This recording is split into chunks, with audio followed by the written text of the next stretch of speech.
بات پکی کر لینی چاہیے. 18 سال کی ہوئی, اب دن طے کر لینے چاہیے. 19 سال کی ہوئی, اب لوگ پوچھ رہے ہیں. 20 سال کی ہوئی, اب لوگ باتیں کر رہے ہیں. 21 سال کی ہوئی, لوگ طرح طرح کی گفتگو کر رہے ہیں. 22 سال کی ہوئی, سر پہ بوجھ پڑ گیا ہے. 23 سال کی ہوئی, کیوں نہیں بھیج رہے. 24 سال کی ہوئی, کہیں بھی مناسب جگہ پہ کرتے ہیں. 25 سال کی ہوئی, اب تو کہیں ہر صورت میں چلے جانا چاہیے. یہ ہے 15 سے لے کے 25 سال کی بچیوں کے اس دور کے مسائل. میں صحیح بات کی. اب آئے 15 سے لے کے 25 سال کے بچے لے لیں. 15 سال کی عمر ہوئی, ابھی تو بہت چھوٹا. 16 سال کی عمر بچہ ہے. 17 سال دیکھا ہی کیا ہے. 18 سال ابھی ذمہ داری نہ ڈالنا. 19 سال ابھی تو کمانے کے قابل نہیں. 20 سال اچھے برے کی تمیز ہی نہیں.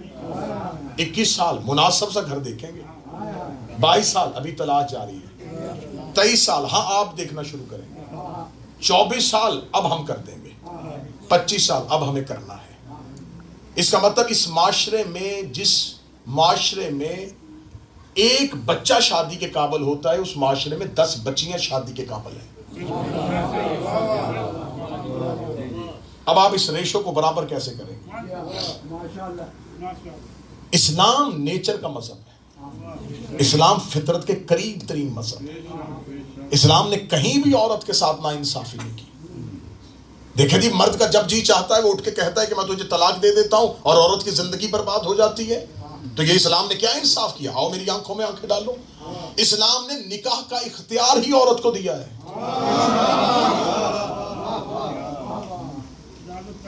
نکاح کا اختیار عورت کے پاس ہے, طلاق کا اختیار مرد کے پاس ہے. قبول پہلے عورت کرتی ہے. تو خدا نے تو ایکول کیا, خدا نے تو عدل برابر کیا. اب اللہ عورت کو عزت دے رہا ہے, عورت کو معزز سے معزز تر کر رہا ہے. آج کی کوئی خاتون چاہے کہ میں پورا اسوہ حسنہ حضرت حوا سے لوں گی, نہیں لے سکتی. کیونکہ حضرت حوا نہیں بتا سکتی کہ والدین کا احترام کیسے کرتے ہیں. حضرت آسیہ نہیں بتا سکتی کہ شوہر کی اطاعت کیسے کرتے ہیں. حضرت مریم نہیں بتا سکتی کہ شوہر کا احترام کیسے کرتے ہیں. اب ایک ایسی خاتون چاہیے جس کی سیرت ہر طرف سے کامل ہو. سیدۃ النساء اسے بنانا پڑ جاتا, اب سیدۃ النساء بھی اسے ہی رکھنا تھا اور وصف بھی مکمل کرنا تھا. تو اللہ نے اسی بی بی کی گود میں ایک ایسی شہزادی کو اتارا کہ اسے سیدۃ النساء نہیں بنایا, اسے ثانیہ زہرا بنا دیا.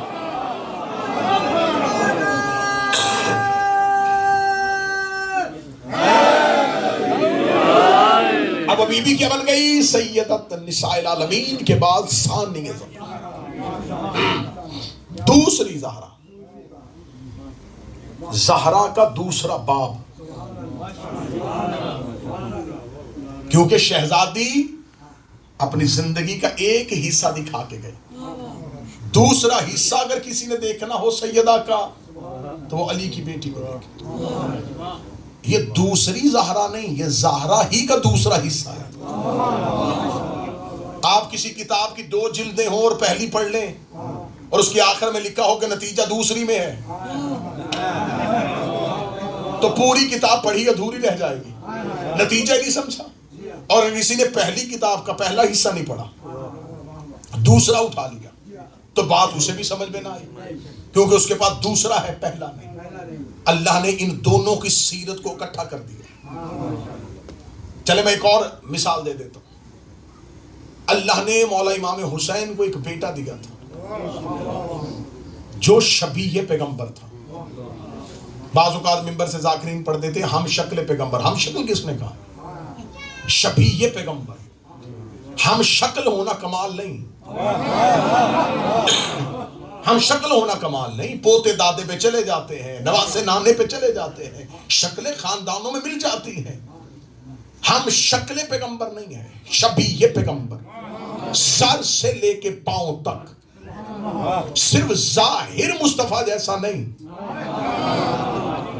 باطن باطن بھی مصطفیٰ جیسا. صرف بولنا نبی جیسا نہیں، سوچنا بھی نبی جیسا، ظاہر بھی نبی جیسا، باطن بھی نبی جیسا. ہاں مجھ پہ سوال کرو، جب اللہ نے نبی کو کامل بنا دیا تھا پھر حسین کو شبیہ پیغمبر بیٹا کیوں دیا؟ کیونکہ مجھے شہزادی پڑھنا ہے تو میں یہاں بس ابھی اسی جگہ پہ نکتہ دینے لگا ہوں. اللہ نے مولا امام حسین کو رسول کی شبیہ بیٹا اس لیے دیا، اس لیے کہ لوگوں نے نبی کی زندگی شروع کرنی تھی 40 سال کے بعد. مسلمانوں نے نبی پڑھنا شروع کیا ہے 40 سال کے بعد. مورخ نے چھپا دی تھی نبی کی جوانی، پتہ ہی نہیں تھا کہ نبی کی جوانی کیسی تھی. اللہ نے دوبارہ اکبر ہے رسول کا پہلا حصہ، ہائے ہائے ہائے، اکبر رسول کا حصہ اول ہے، مصطفیٰ ہے حصہ دوم، یہ شہزادی ہے سیدہ کا حصہ دوم. اب میں نے دن کی مجلس میں پڑھا تھا کہ اس بی بی کے جتنے بھی القابات ہیں وہ اس بی بی کے عہدے کی وجہ سے ہیں. یہ شریکت الحسین ہے تو یہ عہدہ ہے، یہ شہزادی عالمہ غیر معلمہ ہے تو یہ عہدہ ہے، یہ شہزادی امینہ امامت ہے تو یہ عہدہ ہے. یہ کربلا میں اپنے عہدے کی بنیاد پہ گئی ہے. اس شہزادی کے پاس ایک منصب تھا. کوئی یہ بات نہ کیا کرے، کوئی زبان سے کہے نہ اور عقل میں سوچے کا ایک سوچ رائی کے دانے کے برابر بھی نہ لے کے آئے کہ کیا اس گھر میں صرف 14 ہی معصوم تھے. یہ 14 عصمت کی پہچان ہے. یہ جو اگر کوئی مجھ سے سوال کرے کہ آپ نے کیوں کہا ہے کہ صرف 14 معصوم نہیں ہے، اتنی بڑی دلیل دے کے جاؤں گا کہ آج کے بعد اعتراض کرنے والا سر نہ اٹھائے. رسول نے کہا تھا کلنا محمد.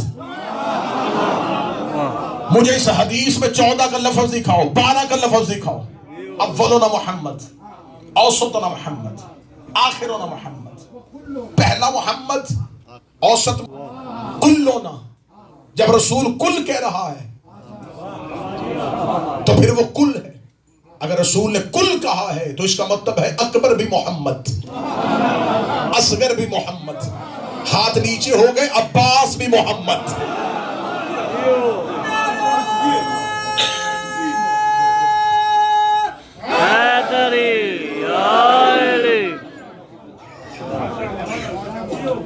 اب یہ جو شہزادی، اب یہیں سے میں نے بات جہاں سے آج دن میں ختم کی کہ شہزادی نے شام غریبہ، میں نے فضائل میں پڑھا تھا کہ شہزادی نے اپنے ہاتھوں سے سینے سے لگا کے کہتی دے آئی خطبہ. فرمایا ہاں اماں دے آئی خطبہ.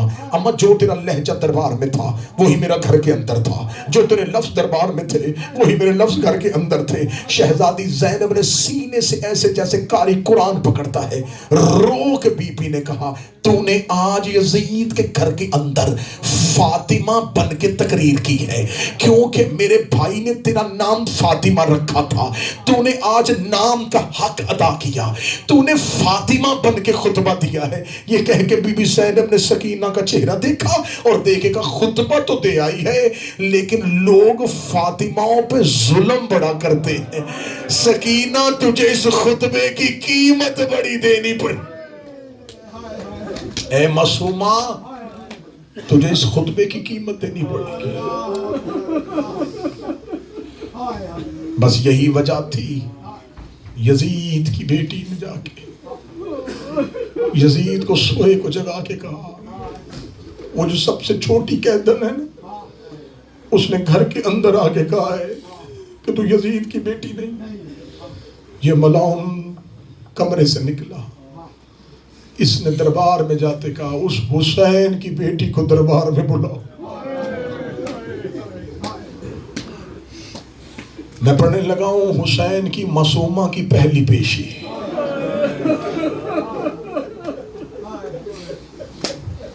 تم نے پورا سفر کا مہینہ سنو گے علی کی بیٹی کی پیشی. یہ حسین کی بیٹی کی زندگی کی پہلی پیشی ہے. زندگی میں پہلی بار دربار میں آئی ہے. کس حالت میں آئی؟ میں غیر سید ہوں، میں اشارہ کروں گا. ایک دراز رسی تھی. میں فطرت شاہ جی، شیخ اعجاز بھائی، لفظ ڈھونڈ رہا ہوں کہ میں کون سے لفظ پڑھوں اور یہاں کے مومنین کا دل نہ دکھے. ایک طویل رسی تھی، جو رسی یاسین کے گلے میں تھی وہی کوثر کے گلے میں تھی. یاسین کمر سیدھی کرتی، کوثر کے تلوے زمین سے اٹھ جاتے. اس ملاؤں نے تخت میں بیٹھ کے کہا کون بچی تھی جو ابھی میرے گھر کے اندر بولی ہے؟ یزید کی بیٹی نے کہا وہ جو سب سے آخر میں کھڑی. 17 سیڑھیاں اونچا تخت. اس نے کہا اس بچی کو میرے تخت کے سامنے کھڑا تھا. شہزادی ہی اس کے تخت کے سامنے گئی، گلے میں رسیاں، ہاتھوں میں رسیاں. سجاد دربار کے دروازے پہ کھڑے دیکھ رہے تھے. اس ملاؤں نے وہیں سے آواز دے کے کہا من انتے، کون ہے تو؟ بی بی کے لب ہلے، بی بی نہ بولی. اس نے پھر پوچھا بچی تیرا نام کیا ہے؟ شہزادی کی آواز نہ آئی. اس نے پھر پوچھا بچی تیرا نام کیا ہے؟ شہزادی کی آواز نہ آئی. یہ ملاؤن غصے میں لال ہوا، کہنے لگا کوئی کسی کی جرت نہیں کہ میں ایک سے دوسری بار پوچھوں. یہ کہتن ہے، یہ چھوٹی ہے، میں نے 3 بار پوچھ لیا، یہ جواب کیوں نہیں دے رہی؟ سیدو مجھے معاف کر دینا. اس نے ایک ملاؤن کی طرف اشارہ کیا. یہ وہی ملاؤن تھا شام غریبہ جس کے تماچے سے سہم گئی تھی. میں اشارے کر کے پڑھتا جاؤں گا، آنسو تیرے مقدر کا جو ہے وہ آ جائے. یہ چلتا ہوا معصومہ کے قریب جانے لگا. جب قریب جانے لگا دربار کے دروازے سے سجاد تیز قدموں سے چلے. اس کے سامنے کھڑا ہو کے کہتا قریب نہ جانا میری چھوٹی فاطمہ ہے، حیا کر میری چھوٹی بطول ہے. یہ کمینہ دے کہتا ہے ہمارا حاکم بولتا تیری بہن جواب کیوں نہیں دیتی؟ سجاد کی آنکھوں کا لہو داڑھی میں آیا. آواز آئی میری بہن بول رہی ہے گلے کی رسی اتنی تنگ ہے تمہیں آواز نہیں آ. یہ ملاؤن کہتا پھر پیچھے ہٹ، میں گلے کی رسیاں کھولوں. مولا سجاد کہتے ہاتھ نہ لگانا میری چھوٹی فاطمہ ہے. کہتا پھر رسیاں کون کھولے گا؟ فرمایا میں بھائی ہوں، میں کھولوں گا. قیدی ہاتھوں سے سید الساجدین قریب گئے. مولا نے بدے ہاتھوں سے بہن کی رسیاں کھولنی شروع کی. رسی نہ کھلی. یہ کمینہ کہہ کا مار کے کہتا تو رسیاں کیسے کھولے گا؟ تیرے تو اپنے ہاتھ بدے ہیں. ادھر ہاتھ کر میں تیری ہتھکڑیاں کھولوں. اس نے مولا سجاد کی ہتھکڑیاں کھولی. شام غریبہ کے بعد سجاد نے کھلے ہوئے ہاتھ دیکھے. سجاد نے دونوں ہاتھوں میں بہن کا چہرہ لیا، پیشانی چوم کے کہتا تیرا کہاں کہاں شکریہ ادا کروں. تو نے اپنی رسیاں بعد میں کھلوائی، تو نے میری کڑیاں پہلے کھلوا دی. اے معصومہ میں تیرا کہاں کہاں شکریہ ادا کروں. 11 محرم کے بعد بھائی کے کھلے ہاتھ دیکھے. بہن نے بھائی کی کلائیوں کا بوسہ لیا. 95 سال ہو سکتی ہے. جس دور میں نبی تھے اس دور میں لوگ 100 سے زیادہ زندگی معمول میں گزارتے تھے. اس کا مطلب ہے کہ جب یزید نے بیعت مانگی تو اس وقت جو نبی کے دور میں بچہ تھا حسین کے دور میں جوان تھا، جو رسول کے دور میں جوان تھا مولا حسین کے دور میں بوڑھا تھا. اس کا مطلب ہے کہ جن لاکھوں نے یزید کے ہاتھ میں بیعت کی وہ کوئی بعد میں پیدا ہونے والے مسلمان نہیں تھے. یہ وہی لوگ تھے جنہوں نے رسول کے ہاتھ میں کلمہ پڑھا تھا. تو جو رسول کے ہاتھ میں کلمہ پڑھے اسے مسلمان کہتے ہیں صحابی. اب میں نے بڑی باریکی سے بات آہستہ آہستہ گھیر کے لے کے آیا ہوں. اس کا مطلب ہے کہ صحابہ نے یزید کی بیعت کر لی تھی. صحابہ نے یزید کی اگر وہ کہیں کہ نہیں کی تھی تو ٹھیک ہے ہم قبول کر لیتے ہیں. اگر انہوں نے نہیں کی تھی تو وہ حسین کے 72 میں کیوں نہیں؟ اگر وہ ادھر نہیں ہیں تو پھر وہ ادھر ہوں گے. اگر وہ ادھر بھی نہیں ہیں تو پھر آپ کہاں کہیں گے کدھر گئے؟ خاموش تھے تو خاموشی بھی سزا ہے. کیونکہ حجت مشکل میں ہو، امام وقت نبی کا بیٹا مصیبت میں ہو اور خاموش ہو جانا یہ بھی گناہ ہے. اب امت سے میرا کھلم کھلا چیلنج ہے کہ اس دور میں صحابہ یا صحابہ کی اولادوں کو آپ کس کھاتے میں ڈالیں گے؟ یا تو حسین کے 72 میں لے کے آئیں، 72 میں آپ لے کے نہیں آ سکتے، کیونکہ حسین جانتے تھے کہ مولوی نے کیا کرنا ہے، اس لیے حسین کربلا میں 72 کے نام ولدیتوں سمیت بتا دیے تھے، ایک ایک نام۔ اس دور میں نام ملتے تھے، حبیب نام کے کئی لوگ ہوتے تھے، سعید نام کے کئی لوگ ہوتے تھے، حنظلہ نام کے کئی لوگ ہوتے تھے، عابس نام کے کئی لوگ ہوتے تھے۔ حسین ابن علی جانتے تھے میں صرف نام لوں گا، یہ کہیں گے نہیں نہیں یہ تو ہمارا سعید تھا۔ مجھے بتاؤ وہ پورا 1 سال امت کافر رہی ہے یا مسلمان رہی ہے؟ وہ پورا 1 سال امت کافر رہی یا مسلمان رہی؟ اس کا مطلب ہے کہ سجاد قید میں نہیں ہے، امت قید میں ہے، زنجیریں امام کے ہاتھ میں نہیں، امت کے ہاتھ میں ہے، امت کافر ہے۔ تو اب اگر کافر ہو چکی ہے تو کافر نماز بھی پڑھے تو کوئی فائدہ نہیں، کافر روزہ بھی رکھے تو کوئی فائدہ نہیں۔ سر اٹھاؤ، آپ کہہ رہے کیوں؟ نماز بے شک پڑھ رہے تھے لیکن امام نہیں تھا۔ اس نتیجے کو نہ سمجھے تو پھر پوری تقریر کو نہ سمجھے۔ امام کی اہمیت مذہب جعفریہ میں اتنی ہے کہ لا الہ الا اللہ بھی ہو اور امام وقت کی بیعت نہ ہو تو لا الہ الا اللہ کوئی فائدہ نہیں دیتا۔ اس کا مطلب ہے کہ بندے کے پاس لا الہ الا اللہ ہو، محمد رسول اللہ ہو اور علی ولی اللہ نہ ہو تو لا الہ بھی کوئی فائدہ نہیں۔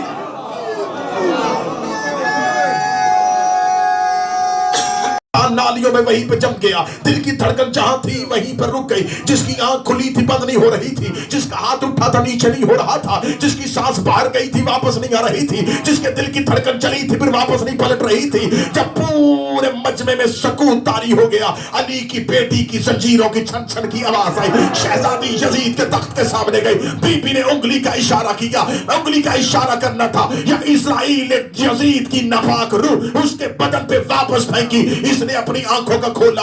ابھی یہ تھوڑی دیر پہلے جو دربار میں شور تھا وہ پورا دربار پتھر کا بنا ہوا تھا، انسان تھے لیکن پتھر کے مجسمے، اونٹ تھے لیکن پتھر کے مجسمے، گھوڑے تھے لیکن پتھر کے مجسمے۔ اس نے اتنے سکوت کی حالت میں اپنے دربار کو دیکھا، اس کے بدن پر ریشہ طاری ہوا، اس کے بدن پہ کپ کپی طاری ہوئی، اس نے کہا اے علی کی بیٹی آخر تو نے اپنا وہ اعجاز دکھا دیا جو تیرا بابا علی دکھایا کرتا تھا۔ فرمایا نہ یہ اعجاز ہے نہ یہ معجزہ ہے، تو نے کہا تھا یہ اللہ کا اختیار ہے، سن اب بتا اختیار تیرے پاس ہے یا ہمارے پاس؟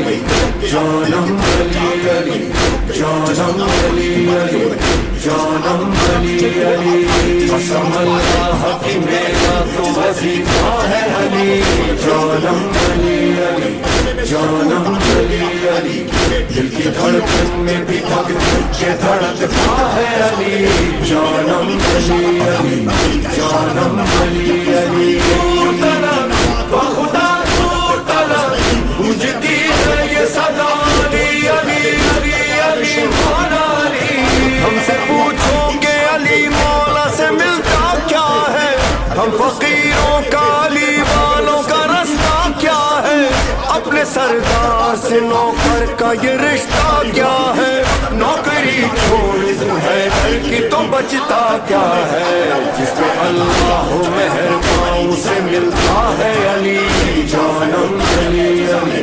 تو نے کہا تھا یہ اللہ کا اختیار ہے، سن اب بتا اختیار تیرے پاس ہے یا ہمارے پاس؟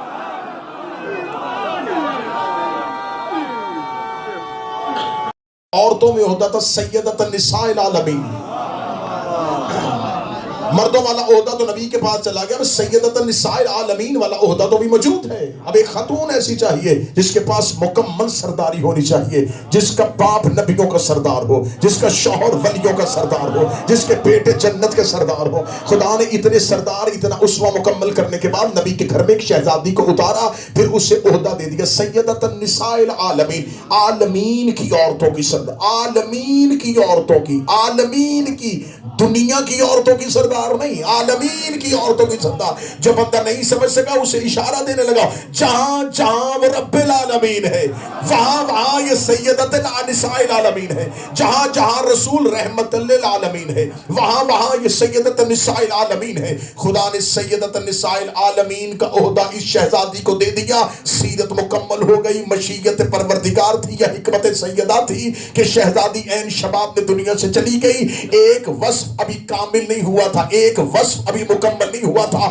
کیونکہ سیدہ نہیں بتا سکی تھی کہ بھائی کے ساتھ کیسے چلنا ہے، بھائی کے ساتھ کیسے رہنا ہے. سیدہ کا یہ وصف ابھی مکمل نہ ہوا تھا. یہ جبر مشیت تھا، حکمت پروردگار تھی یا حکمت. انہوں نے اسے خلیفہ بنایا تھا، تو اس کا مطلب ہے کہ اس دور کی میجورٹی نے یزید کے ہاتھ پہ بیعت کی تھی.